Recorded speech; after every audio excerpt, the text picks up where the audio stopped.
walk in circles, hoping that one day we'll fit into an... Hello and welcome to Connecting Circles with your host, Lee Chamberlain of Alpha Circle. Today we have the honor of having Marwa Amer on the show, a fellow artist of TRK Music. So let's listen to her song and introduce her.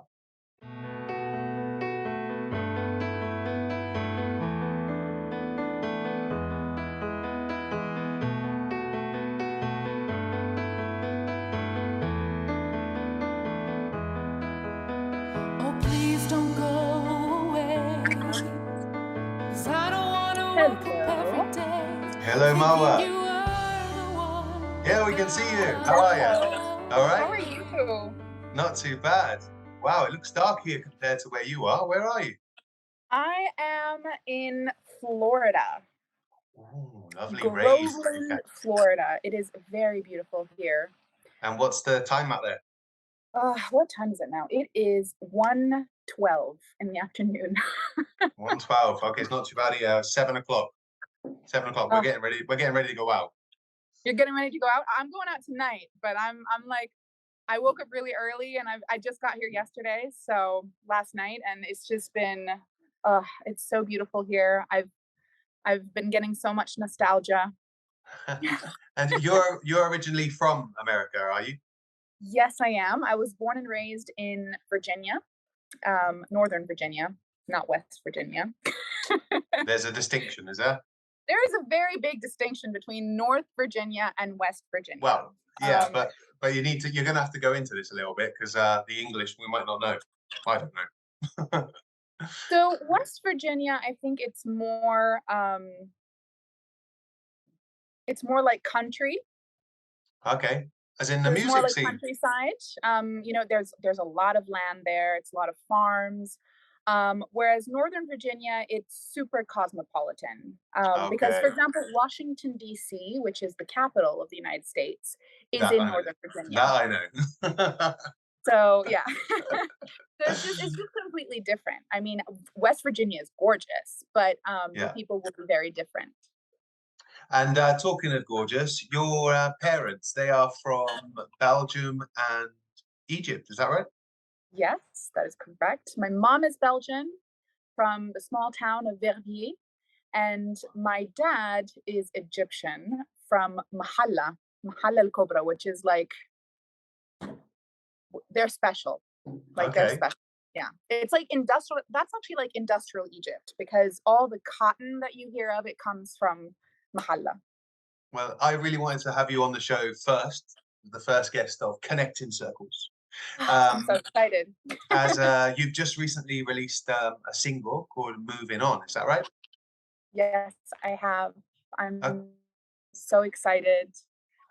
Okay, and can you tell us a little bit about how that all came about, how your relationship with TRK Music, who also have Alpha Circle, who I sing for, on their books, how did that come about? So, I had the most wonderful friend introduce me to Alberto, the producer of TRK. And his name is Lee. Rings a bell. Rings a bell, right? He's this extremely handsome, British fellow. I wasn't searching for you to say that. I just meant, like, how did you get into the whole scene of the working with TRK, and what's it like, the composition and that? But thank you for shouting me out. It's the truth. It's the truth. I wasn't flattering you. It really is true. You helped me so much at the very beginning.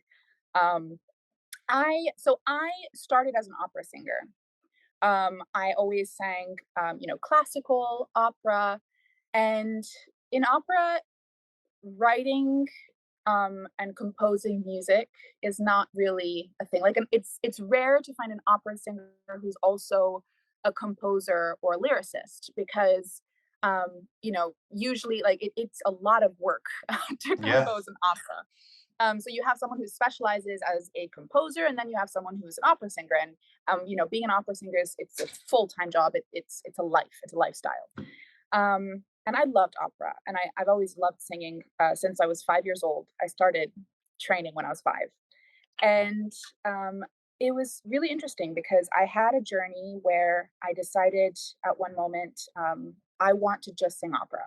And I went to Italy, and I joined this amazing singer, Michela Remor, and she she really took me under her wing, and she ended up producing actually, or no, not producing, sorry, directing an opera in Italy, in near Treviso. It's in Noale, Okay.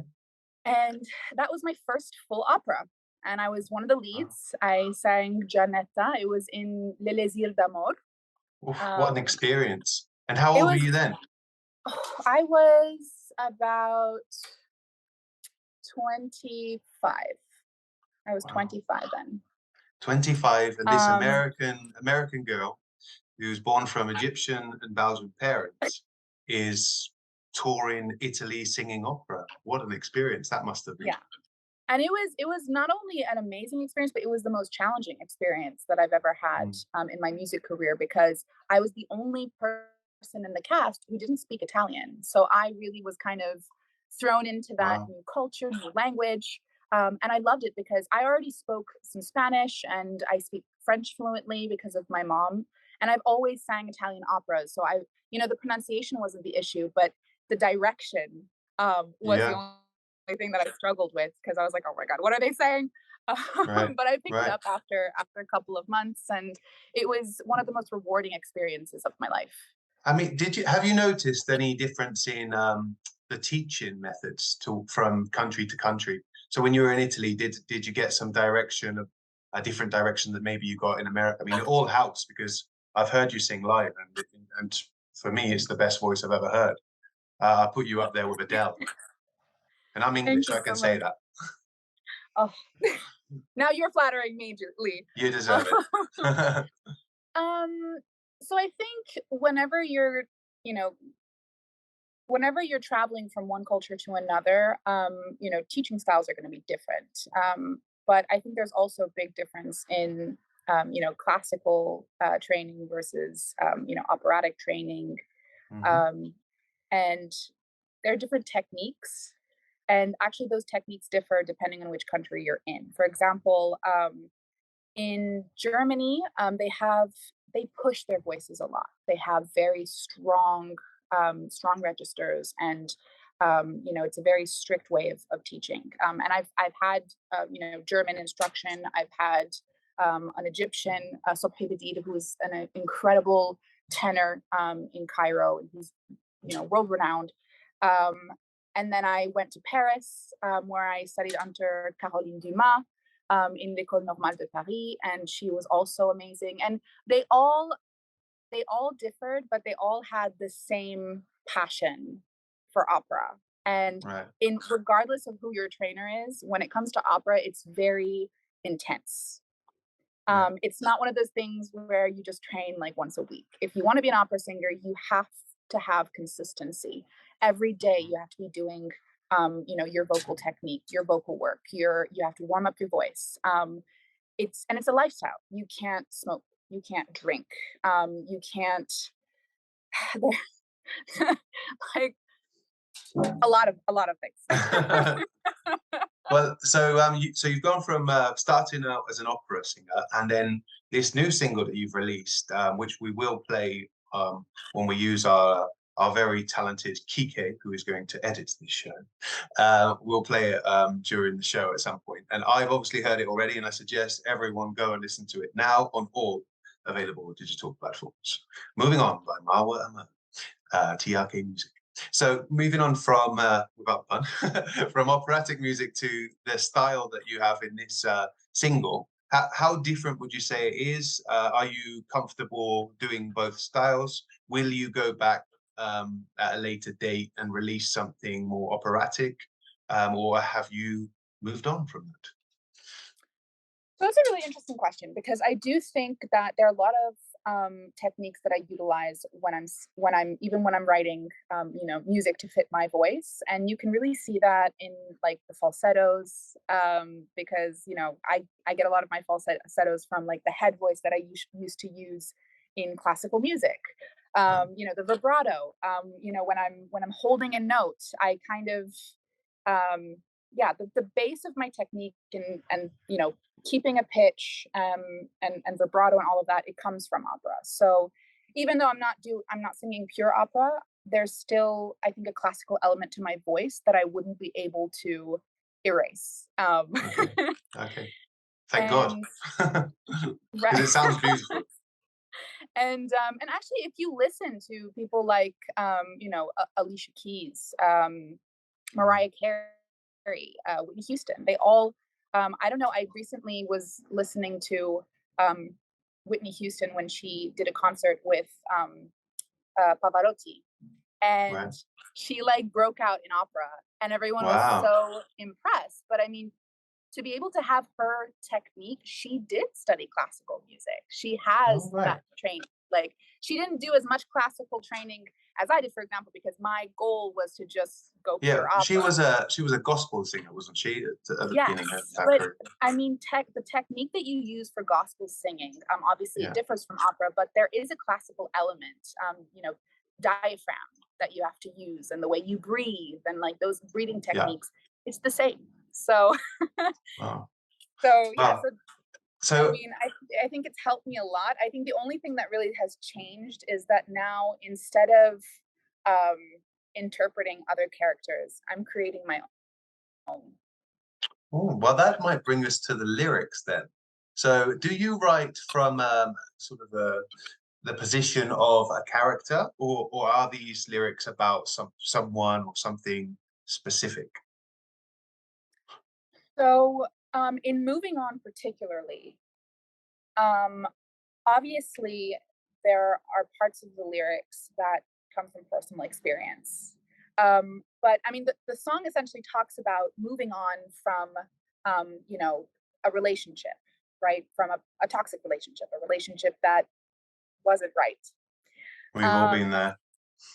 we've all been, and that's kind of the whole point. I was like, okay, when I first started writing it, I was like, I had, not super recently, but I had gone through a really crappy breakup, and then it kind of started.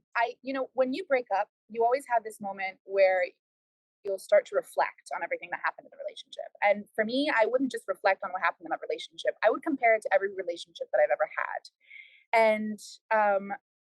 And so that was kind of what the song was. It was like a reflection of all the past heartbreaks I've had, all the past mistakes I've made in relationships, and using that to move on completely, to the point where I could kind of have like a blank slate where I wouldn't forget Mhm. the mistakes, but I would use them to choose the right person. And so in the end, it ended up being something general, because I feel like it's a situation that everyone um, you know, Relate to, yeah. can relate to. Exactly. Yeah. But did you find that quite cathartic? Was it like a therapy, getting out all of those things that you went through on paper and then hearing it? Was it like a therapeutic experience? Definitely, definitely. The song came to me in a dream. I was sleeping, and I had been thinking the whole day. I had kind of been reflecting the whole day, and then at one moment, like while I was sleeping, there were like words coming into my head, and Alberto, actually, and also you gave me this advice. You said, have like a notebook next to you at all times, so that every time you think of maybe even a line, like a verse that could work, that could be good, or even two words together, a rhyme, like anything, you write it down, and Definitely. you never know, like little by little, you'll end up writing a song, because Yeah. songs don't come to you fully at once. No, It that's comes true. in parts. Some So one song of ours actually took us 2 years to finish. We had the verse, but we didn't have the chorus. But yeah, sometimes yeah, that no. happens.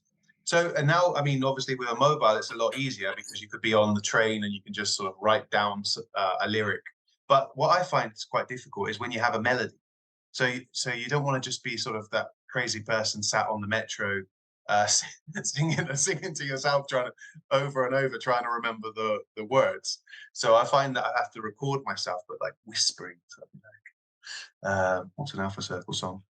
In fact, the song on the titles. We walk in circles. So I just start having to, we walk in circles. You still look like a crazy man because everyone's looking at you on the metro going, "Look at that person." But do you find yourself doing that, like singing and recording melodies as well, where like in public places? I mean, that's how I came up with the melody for Moving On as well. I literally Wow. recorded myself. I made multiple voice notes while I was on the metro. And I was not even with the words. It was just kind of like I had this melody and I was like, "Ooh, this sounds nice in my head." And so I just started like kind of humming it, and then I started like doing like oohs like on the metro, you know, in my Yeah. phone. And then that night when I got home, I listened to it and I was like, "Oh, this kind of sounds good." And then I put it together and I like, you know, did a voice note of it as again Yeah. because you forget, you know, sometimes like you'll be like, oh, this is such a great melody. And if I don't record it in the moment, I will completely forget that melody after like half an hour. It's gone. It's out of my mind. Totally. And that's the most frustrating thing because you know you have the feeling that you've come up with something good, but you just can't get it back from the inside of your brain.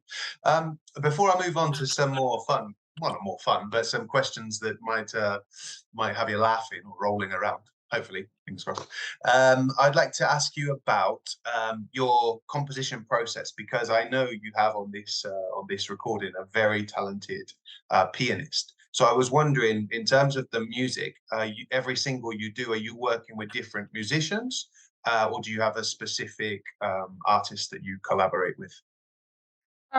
So my best friend is a pianist, and he's always been incredible. But we have known each other for so long, and we've always been so connected through music that um, we always bounce ideas off of each other. And he was the one he's the pianist for every single I've done so far, except for one, Yeah. which I composed with another musician, Al X, who is also incredible. But he's a singer and a pianist, and he like plays the guitar. So it was kind of different because Right. my best friend, he sings and he composes as well. But when we're writing or when I'm writing and he's like composing, it's really just like we're completely connected. And I think that's why usually my song process or my song composition process is really quick with him Right. because it's kind of like I'll say some words and then he'll be like, "Ooh, what do you think of this?" And he'll like play something on the Oh piano. I'm like, wow. "Oh my god, that's fantastic! What about with this melody?"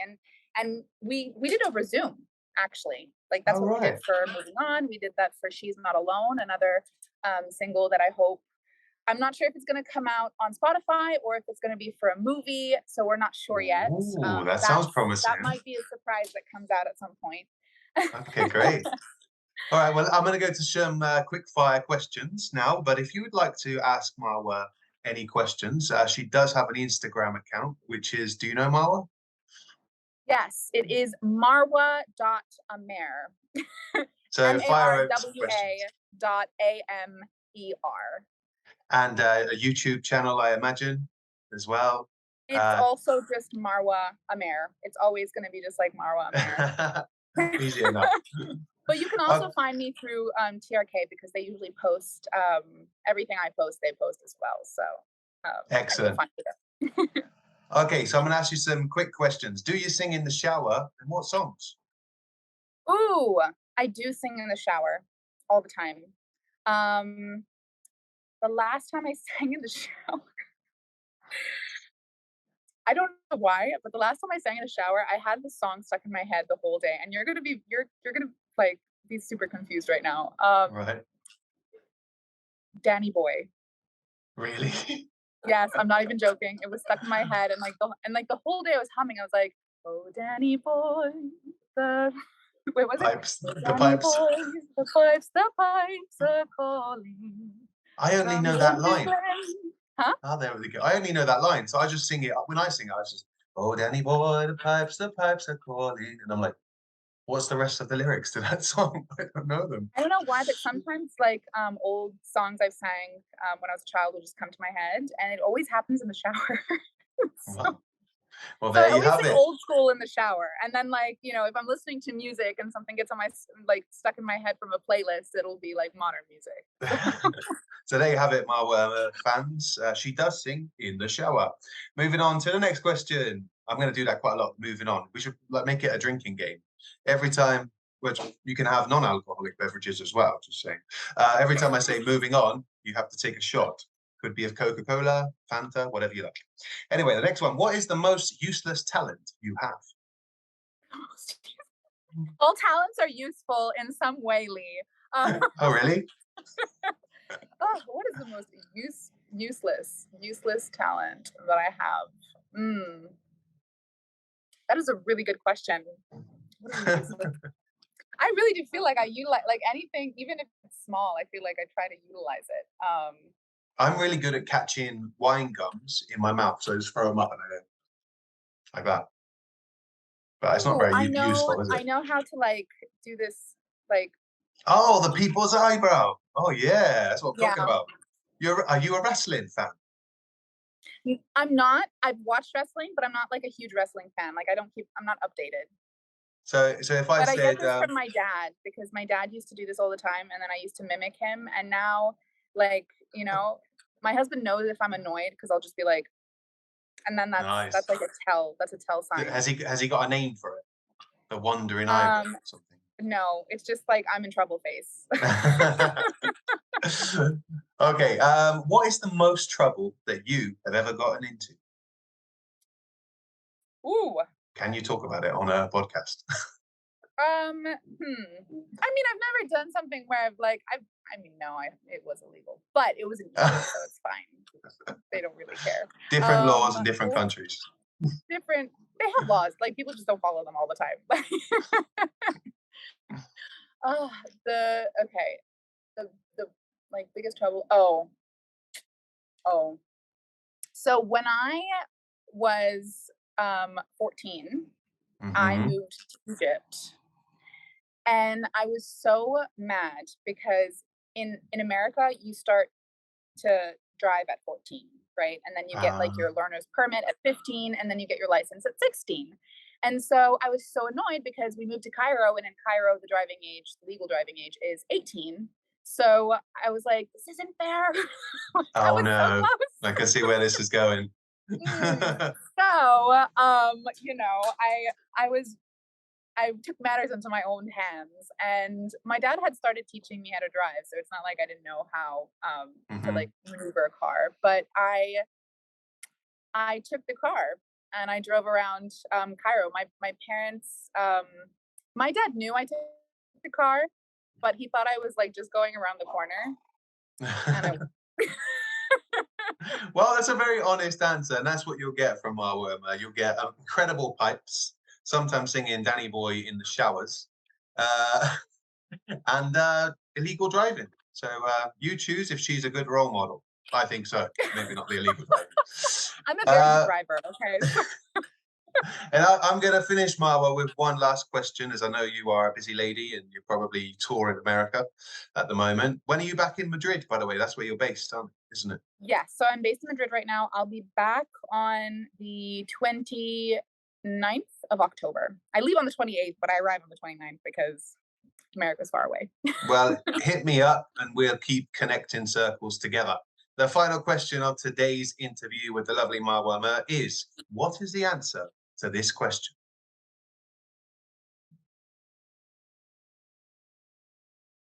Answer? What?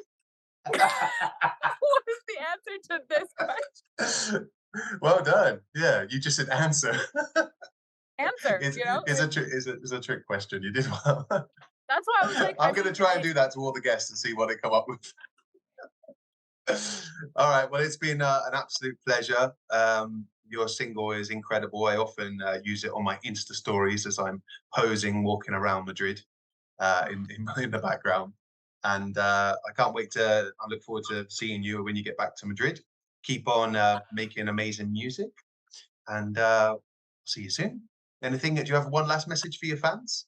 Thank you. I just want to say I love you all, and like I don't think it's easy for me to express in words how grateful I am for the chance to make music and share music on a public platform because, for all my friends who know me, I've always identified as a singer.